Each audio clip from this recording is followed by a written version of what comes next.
currently having, okay, appreciate it. I think we're good. Okay, we're good. Okay, I'll call this meeting to order at 12:01 on Friday, July 5th. You got the bill already, you're right. I would entertain a motion to approve the agenda. Madam Chair, I move to approve the agenda. Second. Thank you. Do we have any public participation? By the names online, it doesn't look like we do. Hearing none, I would entertain a motion to approve the minutes. Madam Chair, I reviewed the minutes and I move to approve. Thank you. All right, let's dive right into old business. Nate and Jean. Thank you, Madam Chair. Welcome back from 4th of July, everybody. I wanted to provide an update for the renovation project to the planning committee today and also talk about the need for us to make some additional decisions on moving forward. If you would look to page 4 of the packet, I do have an action item with some background information. It's also supplemented by a document that Jean had put together, which has a lot more of the details associated with it. But where we stand right now, we've achieved 35% design with Architects of Alaska. We have completed the first phase, which is the statement of qualifications phase, to identify our construction manager at risk contractor. After talking with the procurement team at CBJ and the design team at CBJ, what we've realized is we're at a point now where to make the next step in the contracting process, we need some additional guidance and direction from the board. By policy, CBJ won't issue contracts for solicitation unless they have funds set aside in the estimated amount to be able to award that contract. And right now, Bartlett has only set aside, we've got about $3.5 million set aside for this project. We have requests out for additional funding. We've already been informed by the federal government that we'll be getting $4 million, and I do have an answer to your question. We're still awaiting on Denali Commission funding. We had requested $2 million from Denali Commission. We anticipate getting an answer on those awards, hopefully by the end of this month, but at the latest by early next month. But we're at a point where we could otherwise solicit for go to the next step for the CMAR project, which would be bringing on that pre-construction contractor. When you bring on the pre-construction contractor, the intent would be that you would then also hire that contractor as the construction contractor. They're technically two separate contracts, but with going down this, construction delivery method, you want to bring the construction contractor on to work with the design team so that we can finish up the issued for construction documents and then roll directly into construction. Some benefits of doing it that way are that we could identify value engineering options, see where we could potentially bring down the cost or find other efficiencies, whether that's in the budget or on the timeline. So what you have before you is a request for eventually for the board, but for the planning committee to consider setting aside Bartlett funds so that we can solicit for the contract for the construction manager at risk contract, I guess. And with that, I would be happy to answer any questions that you have. Yes. Yeah, for the benefit of the public that's listening in, maybe we could review how much we're asking. And I think that question is answered at page 6, but I wonder if you could just briefly touch on it. Sure. So we anticipate right now, I'll do a little bit of background, and this is captured in the document you referenced now from Jean. But once we arrived at 35% design, the city asked the design team to go back and revalidate the cost estimate. The cost estimate to complete this project is now $12.3 million. That's a slight bump, about $1.5 million more than what we thought the last time we went out and did a cost estimate. When you compare that to the about $3.5 million that we have set aside for this purpose right now, that delta ends up being approximately $8.9 million. And so what we're asking is to set aside and appropriate through the CBJ process $8.9 million in Bartlett funds, so that we can move forward with the solicitation. I'll qualify that by saying we still anticipate, or we have been promised by the federal government to get $4 million. So we wouldn't need to make use of that full $8.9 million in Bartlett funds. And we anticipate another $2 million, or we're hopeful for another $2 million from Denali. So, but in order for us to move forward with soliciting for the contract, we need to have that funding set aside. And timing is an issue here because we don't have that $4 million from the federal government in a Bartlett or in a city account yet. We don't anticipate getting that funding until as the earliest it would probably be September 30th. From the feds, yeah. And that's at the earliest. And Jean, if you'd like to add anything to that.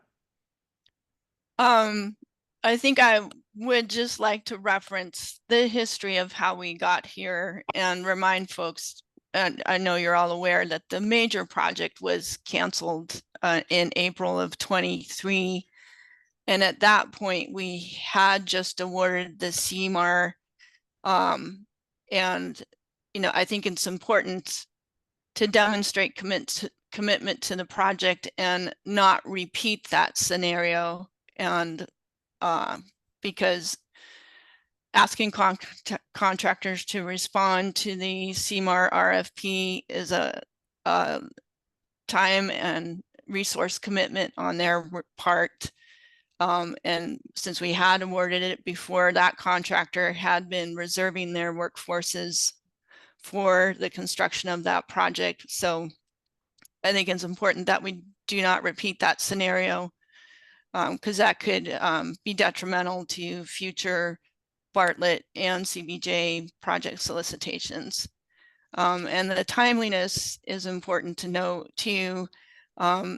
So if the board of directors were to approve a funding appropriation at their July 23rd meeting, the earliest the assembly could approve the appropriation would be at their November or September 23rd meeting. And then factoring that into the balance of the design schedule, that would put construction in early June of spring 2025. So if there's delay in making this decision, there's it puts the start date in jeopardy potentially by another year, which brings with it another year of escalation. I have a couple of questions. So if the soonest that we could bring this to the assembly is the end of September, and between now and then, we receive word, say from Denali Commission, that we have been awarded that $2 million or some subset thereof. Would we reduce our ask to the assembly or keep it as is? What is the likely outcome of that? Through the chair, I'll take this one.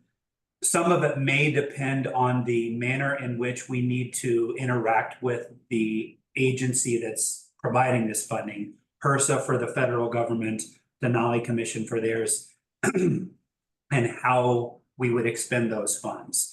We're still trying to gather as much information as we can from HRSA on what that interaction is going to look like. But what we may need to do is actually submit invoices as a part of the monthly payment process that the city would be putting together and expend our funds and get reimbursed from HRSA for that. That's one.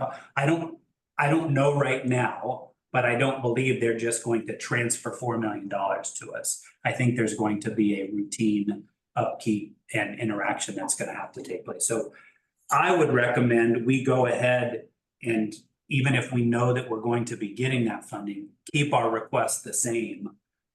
Unless something changes between now and then. But based on the information we have right now, I think we're going to need to have those funds set aside.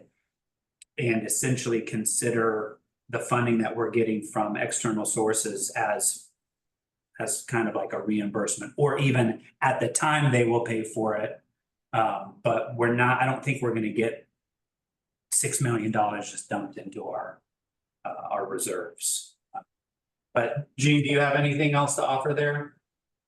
No, that makes sense. I mean, there's disbursement language in the HRSA grant, but it's not entirely clear how quickly that process happens.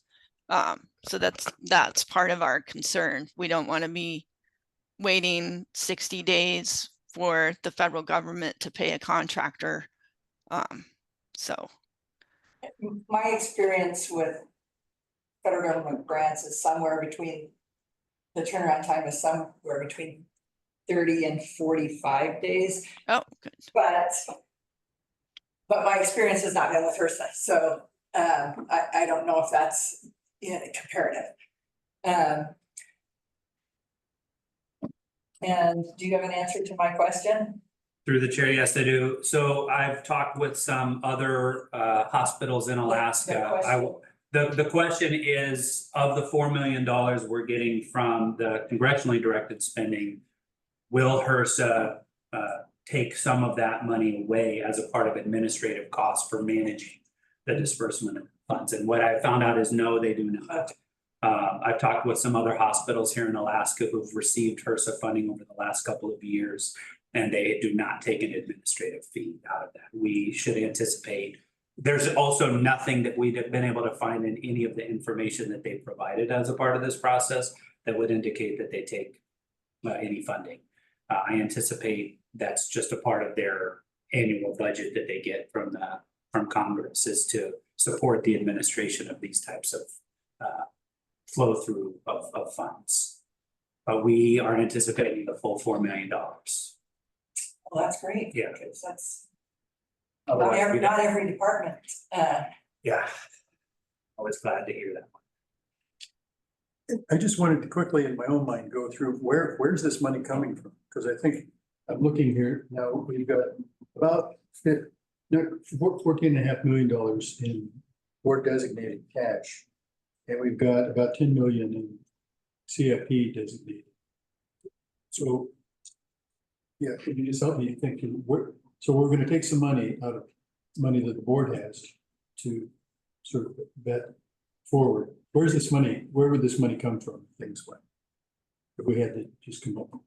I may have to defer to Joe on that one. I'm not sure what. So it would come from the board designated fund, so it's the second line of cash on your balance sheet and then pull down to CIP.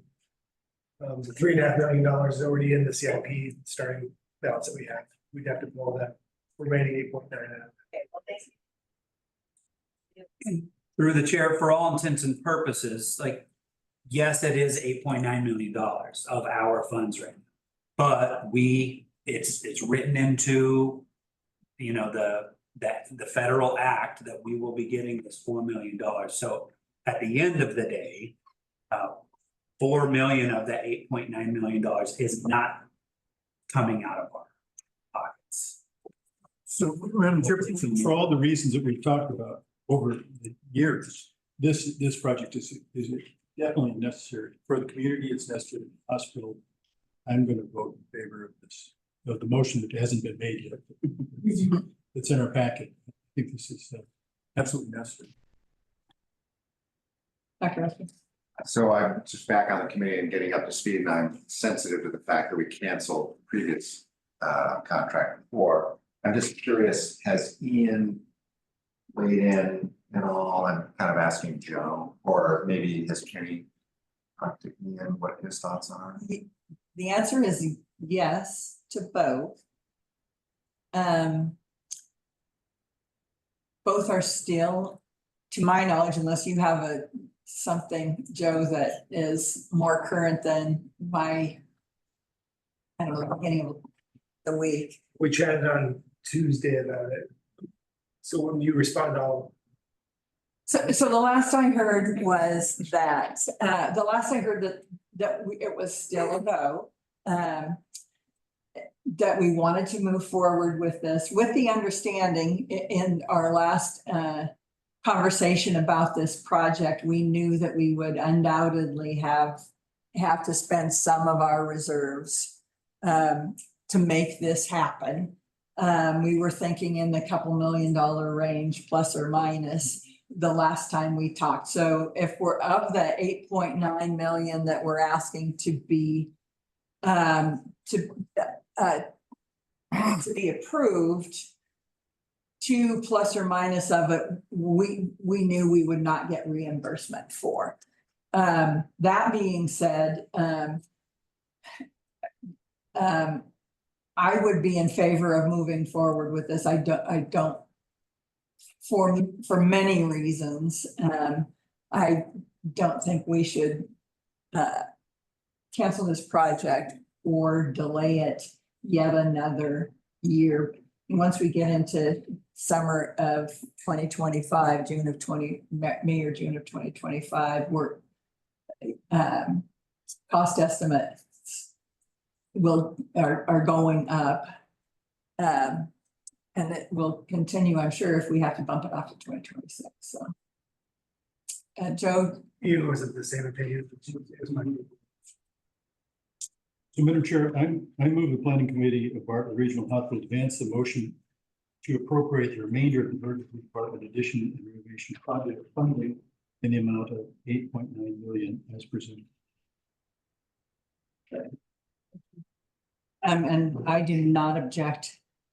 So this motion is passed and we'll move it to the July 23rd meeting. Does it go to the full board or do we run it through finance and then just asking for it? We probably should run it through finance.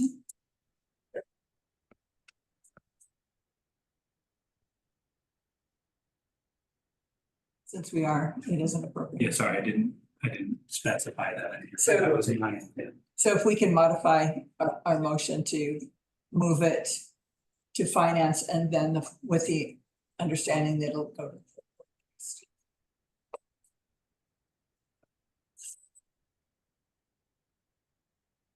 Any other questions or comments about that?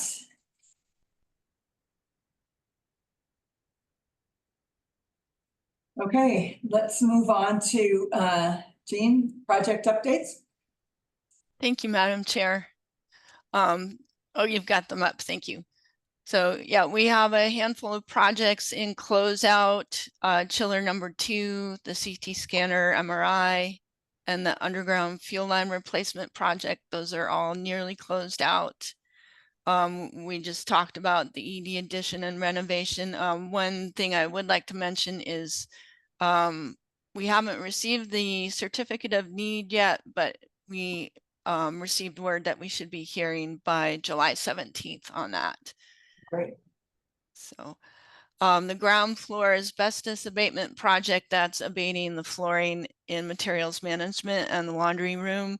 We're moving beyond 65% complete documents now, getting ready to advertise for bids on that project in August. So we can get lined up for as soon as cruise ship season dies down. Those areas are a little less busy. So that's going to be quite a shuffle of moving those programs in out of the space so we can do the abatement. Can you refresh my memory on this? Is this full abatement, encapsulation, or some combination of the two? It's removal of the asbestos floor tile in both areas. Okay. Which is, quite old, it continues to be damaged. It's difficult to repair and replace because of all the activities that take place in there. That's where all this equipment storage is, supply storage, and of course, obviously the laundry is a 24/7 operation. So Yeah, so we'll be Thank you. removing, yeah. Wildflower Court Life Safety Condition Assessment, we have the fee proposal ready to move forward on that. We're getting ready to work on bid documents for final surge protection project, which addresses circuit breaker coordination. And then we're waiting for direction on the Juneau Medical Center oncology technical improvements at that building. And then moving forward with an above ground fuel tank installation at Wildflower Court. Any questions? I don't have any. Okay, No, thank you. thank you. We're You're clicking right welcome. on. Okay, new business. This is the Aurora Behavioral Health Center. Through the chair, oh, sorry, my name's not listed. I should Yeah. put that in there. At the last board meeting, with the resolutions that were approved by the board, there was direction for administration to provide some planning for how we would make use of the Aurora building should we start to move some programs or minimize some programs within that space. And I just wanted to give a very initial update to the planning committee about what we anticipate that process looking like. So senior leadership has met several times on this issue. The direction that I was provided from Ian was to create some factors and criteria that we would want to consider for which services we may or departments of the hospital we may want to consider to move into that space. Those are going to be things like their alignment with our strategic priorities, which would include things like are those identified service priorities, things that we want to invest in? What does the community health needs assessment say? Also, things like feasibility. What applicable design guidance might there be? How reasonable is it for that service to make use of that space? What code requirements would be in place for us to try to put a service like that into Aurora? And then obviously also the cost elements of that. How much would it cost to renovate the space to move a service into that building? What would the relocation costs look like? And also cost savings. Right now we have several services supported by the hospital that are operating in leased space. Can we reduce some of our costs by moving services over there? So we've started to put together just some analysis. Hopefully by the end of next week, I'll be able to get back with the senior leadership team with an initial analysis of the space and some initial recommendations on what are our viable alternatives for making the best use we can of Aurora should we move forward with some of the direction that the board has gone.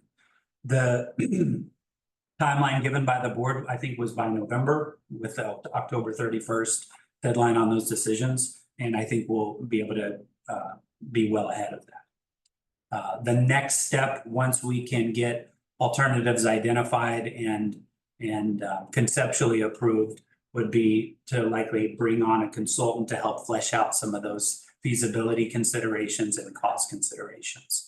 But I'm hopeful that by next month's board meeting cycle, we'll be able to share some of our initial recommendations. And I'd be happy to answer any questions. Are you going to consider the use of the space that was withdrawn as part of this whole process, since the proximity and obviously there's some obvious reasons why you don't want to combine this. Sure. That reconsideration. Through the chair, yes, I had already started on some analysis for the Aurora building. With the direction provided by the board last month, we also need to do the same thing with the Rainforest Recovery Center. So yes, the answer is yes. I just haven't progressed as far on that yet, but the concept would be similar. We'd want to look at strategic alignment, feasibility, costs, and other things so that we can make the best use of whatever space may become available, including things like how is it going to facilitate some of the other priorities that were identified in the facility master plan for expansion of, for example, operating space, renovation of other spaces like lab spaces, all of that. So we'll flesh all that out, get an initial recommendation to the board. Go from there. What, so you said the next board meeting cycle. Does that mean that we should expect at our August planning committee? Through the chair, I believe so. I think I still need to get this in front of administration, but I guess what I'm saying is I don't think the timeline of November will be a challenge for us to get that information back to the board. If we can, I'd really like to see progress in what we're, you know, wherever you stand at the time, if there's something that we have identified, we is the royal we senior leadership, and others,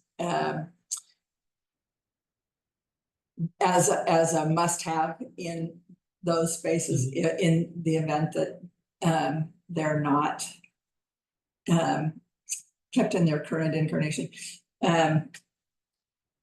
If we could just have some sort of update on what's the most likely for both rainforest facility and the Aurora Behavioral Health. Will do. Dr. Astor. My only editorial comment from the 30,000-foot view is, after listening to the broad community concerns, that it would be ideal to keep it somewhat focused on behavioral health, psychiatry as much as possible. And this must be weighing somewhat heavily on this being the board, because I'm now reminded of a dream I had just last night, of Werner Stillmer. I don't know if anybody knows that name. So Werner used to run the psychiatry department here. And this now comes back so vividly that I asked Werner, I can't believe you still live in Juneau, which he doesn't. We need you to look at our behavioral health students, because everything ran better at Bob's when he was here. And now it's different. Funding was different. So it's a different era. It was 10 years ago. But I just said, you know, Werner, someone that knows about psychiatry and reimbursements and management all together needs to look at our space. I must have had that dream this morning. So it'd be nice to have someone else get some eyes that, you know, hey, how can you make this work from a psychiatric? That's my only right now. I appreciate that. I have not dreamed about this particular one, but I've had several dreams about the actions that we're contemplating. Yes. It just weighs heavy on your mind. It does. And it's not a done deal yet. You know, I want to remind everyone that there is still options. There are still options in the works prior to that hard October 31st deadline. So I'm hoping that we can. I think we're all hoping that through some combination of funding and program modification potentially, that we can save some of those programs. So. Through the chair, I just had a comment to respond to Dr. Rasser. This is a tough one, right? Because we're trying to be as prepared as possible for whatever decisions may come down here. And largely, I want not to close any doors, but to share some insight on what lies within the realm of possible. But of course, we're going to have to talk with the experts and stakeholders involved in any of these programs, including working with psychiatry and our, medical director for our behavioral health programs to make sure that whatever we do makes sense. Just like we'll also have to talk with the heads of programs for other units or services that we would anticipate moving. Is that real? It's not just me in a vacuum coming up with an evil plan here. We've got to validate and make sure that these are truly feasible alternatives and that they're going to result in our ability to provide high quality service and in a way that makes sense. So I appreciate that comment. Al, do you have any? Other board members online. I guess the next item is any other comments from you guys? Okay. Our next meeting is scheduled for August 2nd, starts with S. If you could, does that work for you, Hal, or who? I have an aunt who's just gone into hospice care in Ohio, and my sister and my daughter and I have been talking, trying to find dates to go back and see her. And these dates are in the category of possible dates. Could I kind of reserve the right to ask to have this moved to another time as we draw closer? And problematically, I have a bunch of tonsillectomies to do before the kids go back to school, so. It's early on the 15th, so I'll be busy that day. Okay, so if that's the case, do we want to propose an alternate date now? Next Friday would be better for me. The following, And I, which is the finance committee meeting. Now, we could do back to back. It would, It doesn't have to be a new meeting, but there's a better time that works for you and the group. And I'm waiting Right. from two other people.